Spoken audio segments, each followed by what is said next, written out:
오늘도 하나님 말씀을 함께 묵상합니다. 오늘은 창세기 27장과 28장의 말씀으로 야곱에 대한 이야기를 함께 나누겠습니다. 야곱은 형의 자리를 탐냈습니다. 세상의 모든 형들은 동생이 걸리적거린다 여기고 모든 동생들은 형이 못마땅하니 야곱의 마음도 이해 못할 바는 아닙니다. 다만 야곱의 질투는 단순한 감정을 넘어서 구체적이고 집요했습니다. 이삭이 나이가 들어 장자인 에서를 축복하려 했습니다. 특별한 시간을 기념하기 위해 에서에게 직접 사냥하여 특별한 요리를 만들어 오라 하였죠.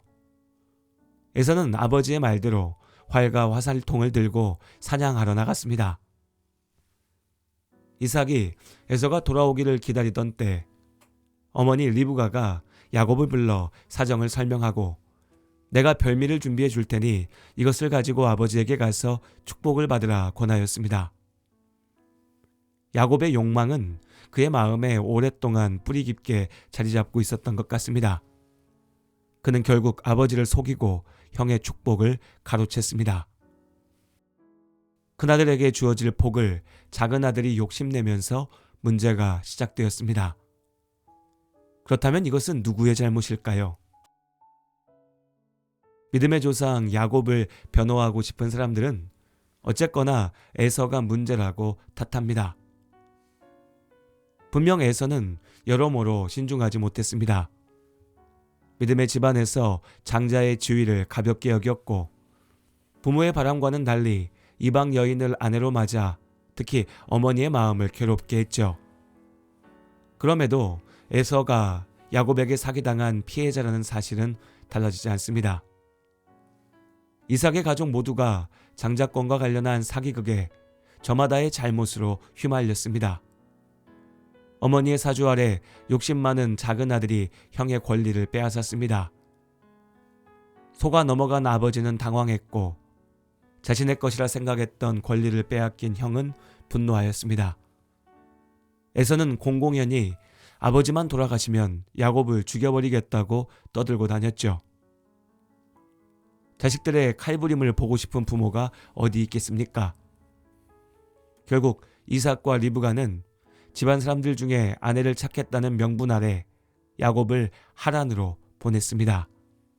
그렇게 가정이 깨어졌습니다. 여기서 우리는 고민하게 됩니다. 장자권이 무엇이기에 이토록 심각한 갈등이 생겼던 것일까요? 야곱이 아버지와 형을 속인 것이 드러났으면 이삭이 앞선 축복을 취소하고 에서를 축복하면 될 것 아닌가라는 생각이 듭니다. 사실 이삭의 가족들 모두가 문제의 본질을 오해하고 있었습니다. 그들은 누가 복의 후계자가 될 것인가를 놓고 다투었습니다. 장자가 아버지의 모든 것을 이어받아 하나님의 복을 누릴 것이라 확신하였죠. 또한 그들은 복이 무엇인지에 대해서도 오해하고 있었습니다. 특히 야곱이 그러했죠. 그는 장자인 형이 아버지의 모든 것, 그 재산을 독차지할 것이라 생각했습니다. 이것이 야곱이 생각한 장자의 축복이었습니다. 그러니 나도 가만히 있을 수 없다. 내가 유산을 받을 것이다. 라며 나섰던 것이죠. 그러나 결과를 보면 야곱의 행위는 그야말로 쓸데없는 짓이었습니다. 아버지의 유산은 하나도 갖지 못했고 오히려 쫓겨나게 되었으니까요. 그러나 이것이 오히려 야곱에게 주신 복이었습니다.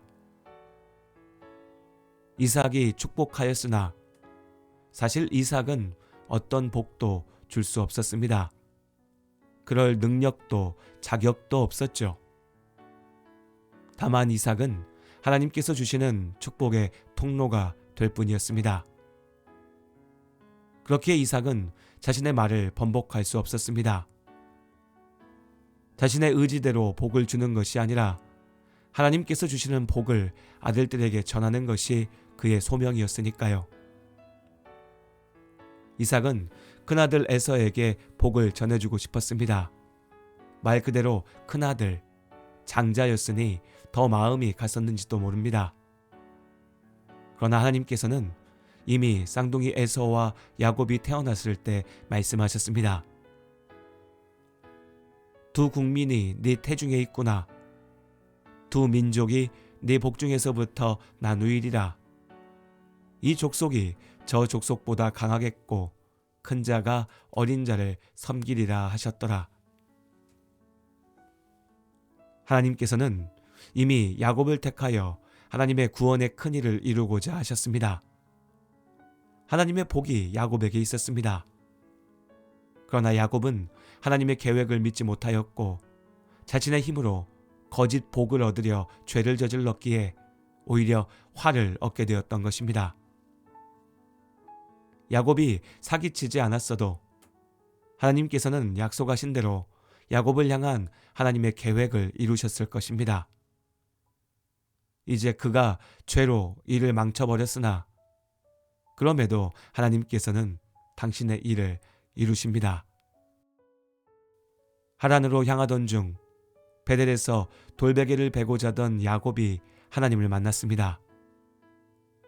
하나님께서 그가 다시 가나안에 돌아올 때까지 그를 지키시고 함께 하신다 약속하셨습니다. 그때까지 야곱에게 하나님은 할아버지 아브라함과 아버지 이삭의 하나님이셨습니다. 그러나 자기 욕심으로 움켜쥐려다 모든 것을 잃어버렸던 인생의 바닥에서 비로소 야곱은 직접 하나님을 만났습니다. 하나님께서 야곱의 하나님이 되셨습니다.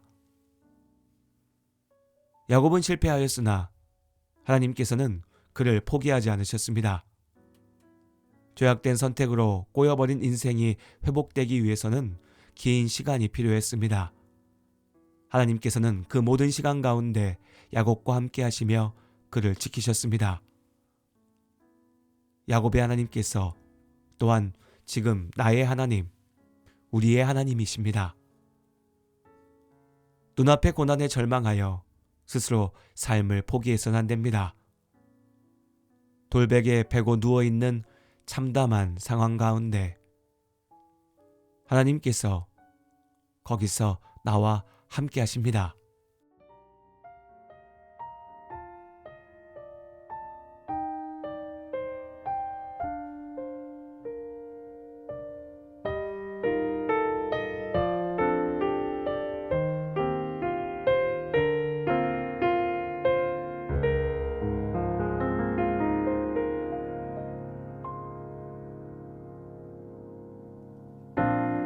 버려진 돌 하나 주워 베개를 삼고 텅 빈 하늘을 덮은 채 홀로 누웠습니다. 돌아갈 길이 없기에 마음에 머무는 내 지난 이야기들이 눈물로 흘렀습니다.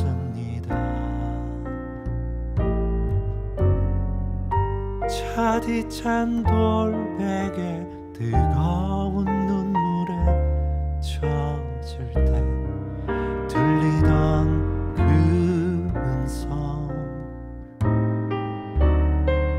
세밀하고 따뜻한 그 음성 내 마음에 꽂혔습니다. 너의 아픔 쌓인 곳에 나 항상 있었고 너의 탄식 베인 곳에 나의 눈물 고였노라. 너 일어나 돌베개로 돌단 쌓으리니 너의 돌베개 놓인 곳 이제 베델 되리라.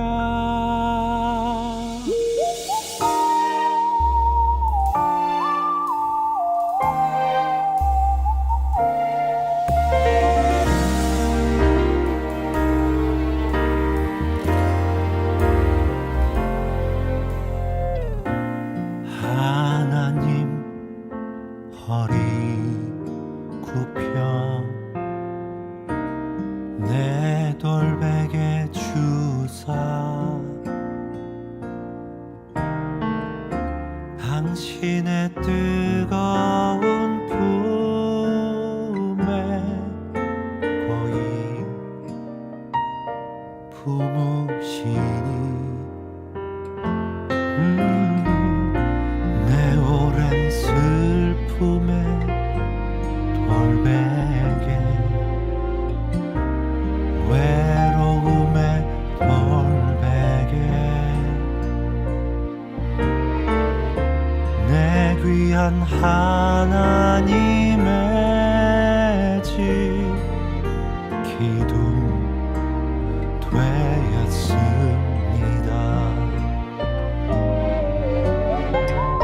차디찬 돌베개 뜨거운 눈물에 젖을 때 들리던 그 음성 세밀하고 따뜻한 그 음성 내 마음에 꽂혔습니다. 너의 아픔 쌓인 곳에 나 항상 있었고 너의 탄식 베인 곳에 나의 눈물 보였노라. 너 일어나 돌베개로 돌단 쌓으리니 너의 돌베개 놓인 곳 이제 배달되리라. 너의 아픔 쌓인 곳에 나 항상 있었고 너의 탄식